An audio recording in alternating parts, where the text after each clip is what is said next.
Et pendant quelques minutes, je vous invite à ouvrir de nouveau votre Bible dans le livre d'Apocalypse. Apocalypse chapitre 21, ces versets que j'ai lus tout à l'heure. Apocalypse, un de ces livres faciles à trouver dans la Bible parce que c'est le dernier. On va tout à la fin, et surtout le chapitre 21, c'est l'avant-dernier chapitre de la Bible.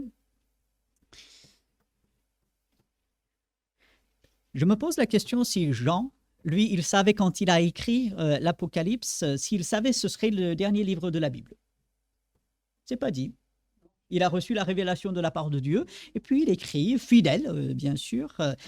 Et puis, c'est par la suite, Dieu fait comprendre, il aide à comprendre que, après l'Apocalypse, voilà, il ne faut plus rien ajouter à la parole de Dieu. Elle est complète.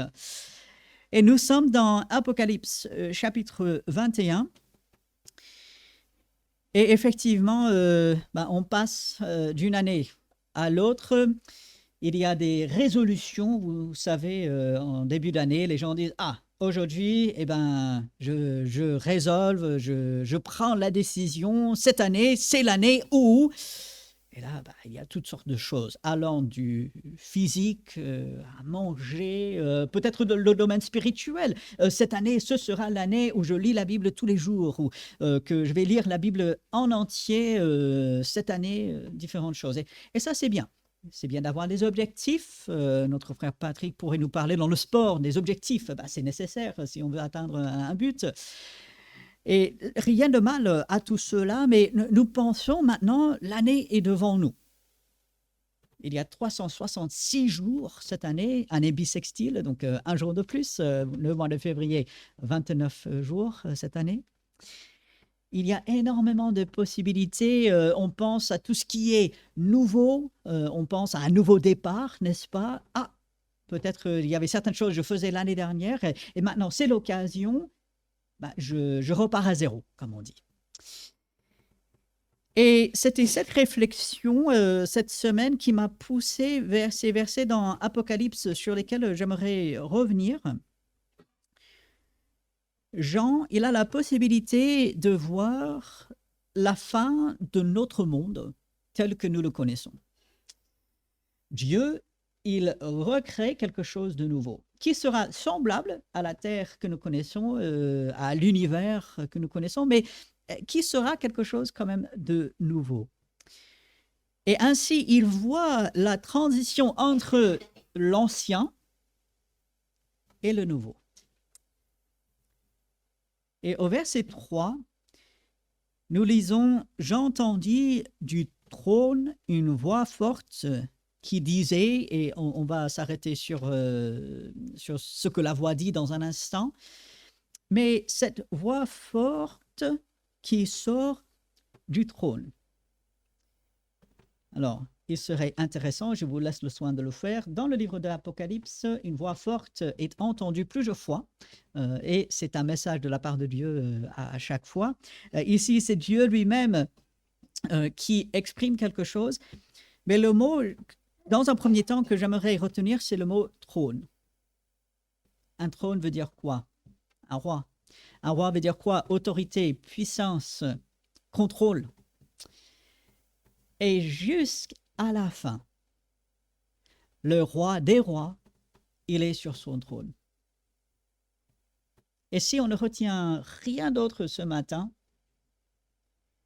dans un monde qui est tellement chaotique par moments, dans un monde qui est instable, sur une terre littéralement qui peut bouger, vous avez peut-être entendu parler de ces séismes au Japon.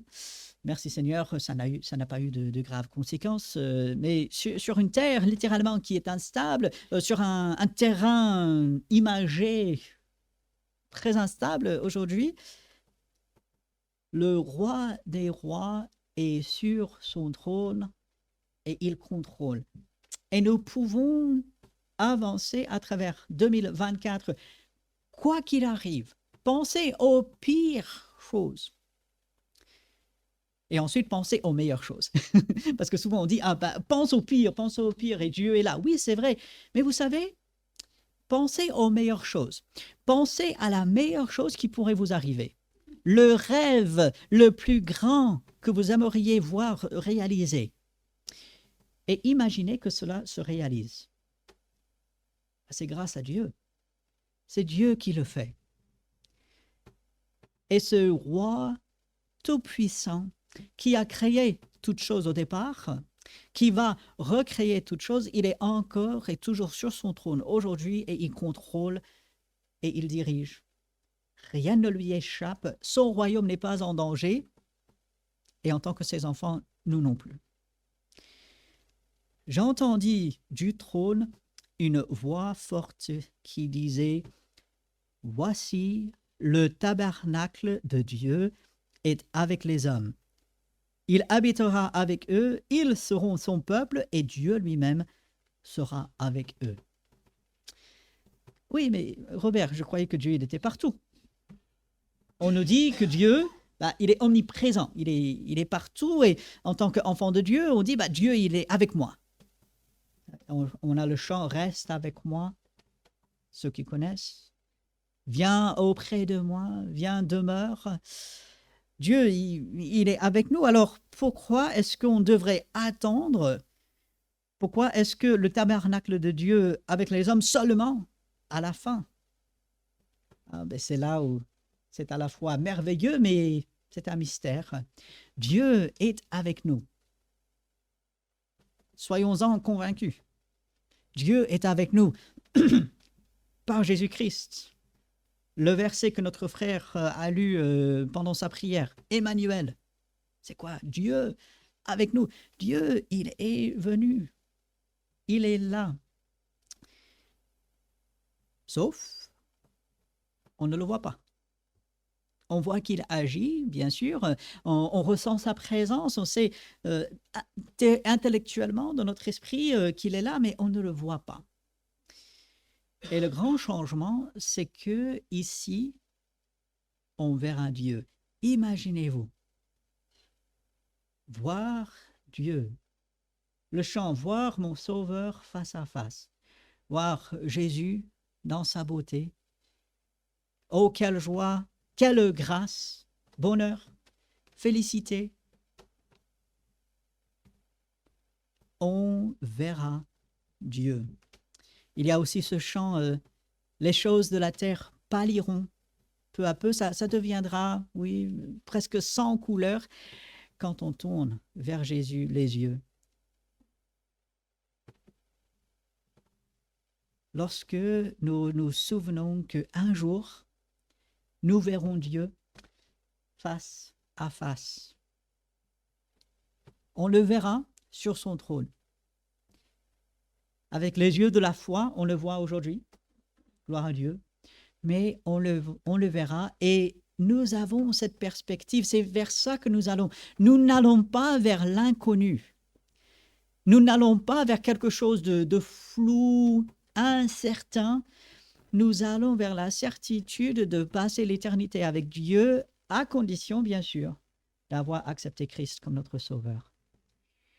Et lorsque, au milieu de choses que nous ne comprenons pas aujourd'hui, au milieu de choses qui nous attristent, qui nous font mal, au milieu de nouvelles que nous apprenons, qui nous déstabilisent par moments, lorsque nous nous souvenons qu'un jour, nous allons littéralement habiter avec Dieu. Dieu aura son domicile parmi nous. Cette idée de tabernacle, c'était son chez lui.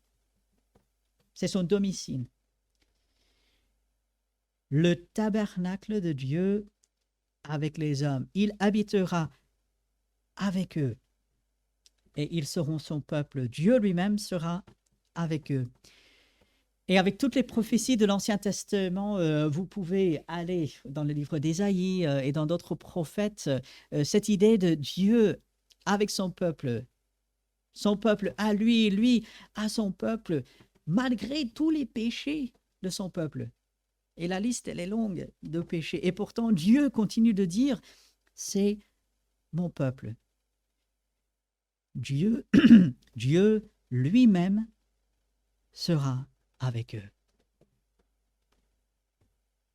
Si c'était aujourd'hui. Ce serait merveilleux, n'est-ce pas? Si cette année 2024 serait l'année où Jésus revienne, ça, ce serait formidable. C'est vers ça que nous aspirons, n'est-ce pas?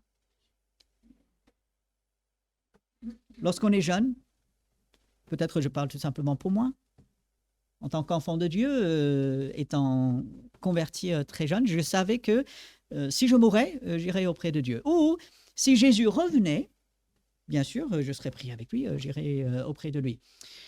Mais quand même, dans mon esprit, je me suis dit qu'il ne vienne pas trop tôt. Quand même, il y a des choses que je veux faire. Bon, ça y est, maintenant il peut revenir, je suis marié. J'ai une femme formidable et donc maintenant Jésus peut revenir, c'est bon. Non, on sait qu'on rigole, mais honnêtement, je vous dis, je ne vous cache pas, j'avais cette pensée qu'il ne revienne pas trop tôt. Qu'il revienne, oui, c'est certain, mais voilà, qu'il attend un peu que je puisse faire certaines choses. Mais finalement, on comprend toutes les bonnes choses dont nous jouissons. La famille, les amis, les bons moments, les détentes, tout ce que nous pouvons faire et vivre, aussi merveilleux que ce soit, en fait, c'est rien à côté de Dieu, de sa personne, de sa présence quand nous serons devant lui. C'est rien, ça. Je suis désolé, chérie. Il sera avec nous, on le verra, il habitera avec nous, nous sommes son peuple, il sera avec nous. Et si ce n'était pas assez, le verset suivant, il essuiera toutes larmes de leurs yeux.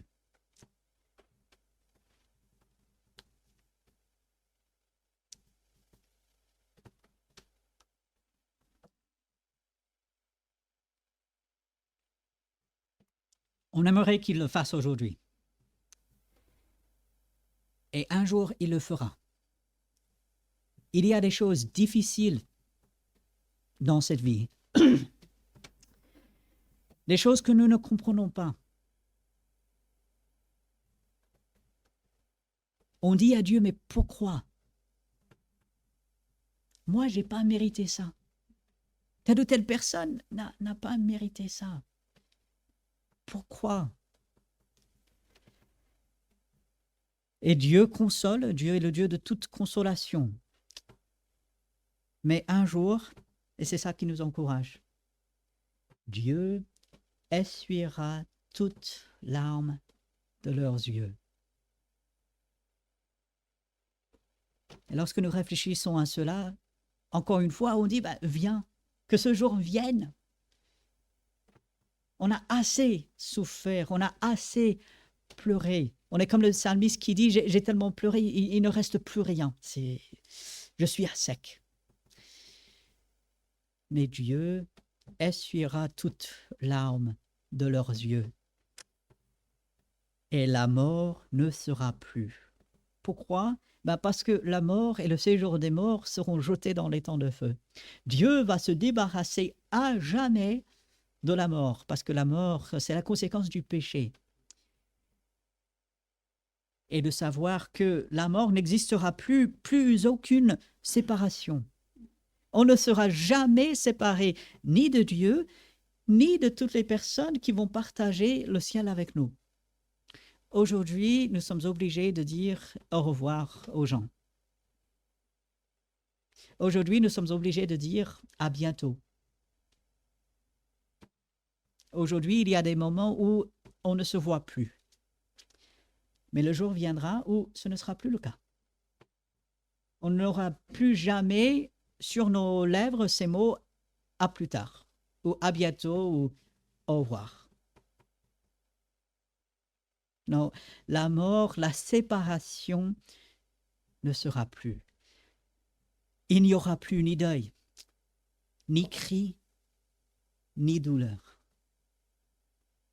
Combien de douleurs nous avons, combien de cris nous élevons à Dieu par moments, parce que c'est trop. On n'en peut plus. On en a assez, on en a marre. Et on transitionne dans cette nouvelle année et on se dit, mais est-ce que ça changera? Ou est-ce que 2024, ça va être sensiblement la même que l'année dernière? Un jour, plus de deuil, plus de cris, sauf des cris de joie, plus de douleur. Pourquoi? Les premières choses sont passées, ont disparu et sont en train de disparaître même aujourd'hui. Plus Dieu devient grand à nos yeux, plus on arrive à supporter et aller de l'avant. Ces premières choses ont disparu. Et au verset 5, encore celui qui est assis sur le trône intervient et il dit, « Voici, je fais toutes choses nouvelles. » Nous avons l'année 2024 devant les yeux. On a déjà entamé quelques jours de cette année. On a eu peut-être des réussites. On a eu peut-être des échecs. On a eu peut-être certaines choses qui ont changé. Certaines choses qui sont restées les mêmes. Et en ce début d'année et à travers toute cette année, je vous encourage vivement à garder cette phrase dans votre esprit. Dieu qui dit, je fais toutes choses nouvelles. Et parfois, lorsque nous lisons un verset comme celui-ci, il y a la petite voix qui vient souffler à notre oreille. Ah bon? Est-ce vrai? Dieu a-t-il réellement dit? Parce que moi, j'ai prié pendant tant d'années et je peux vous assurer, ça n'a rien changé. Ah bon? Rien n'a changé? Permettez-moi de vous dire que ça change. On a entendu 2 témoignages ce matin. Marie-Flore a parlé de Marie. C'est grâce aux prières, c'est grâce à l'œuvre de Dieu. Mais ce n'est pas venu du jour au lendemain. Notre frère Luc a partagé pour ses enfants. On est dans la joie, gloire à Dieu, mais c'est parce qu'on prie. Dieu fait toutes choses nouvelles. Et peut-être on ne le voit pas sur le moment. Peut-être on ne le ressent pas. On ne le touche pas. Mais Dieu dit, je fais toutes choses nouvelles. Et j'aime bien que c'est au présent, je suis en train de faire toutes choses nouvelles. Ce n'est pas simplement pour un lointain quelque part dans l'avenir.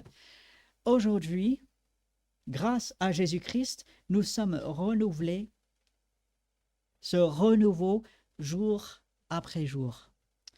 Je fais toutes choses nouvelles. Et ainsi, ce vers quoi j'aimerais vous encourager, demain, quand vous allez vous lever, certains ont déjà repris le travail, certains vont le reprendre, les enfants reprennent l'école, on aura un ensemble de choses complexes, on aura peut-être un ensemble d'anciennes choses qu'on continuera de faire, mais je vous encourage, faites cette prière. Dieu, montre-moi les nouvelles choses que tu es en train de faire. Montre-moi les nouvelles choses que tu es en train de faire parce que tu es en train de les faire. Et je veux le voir. Je veux être attentif.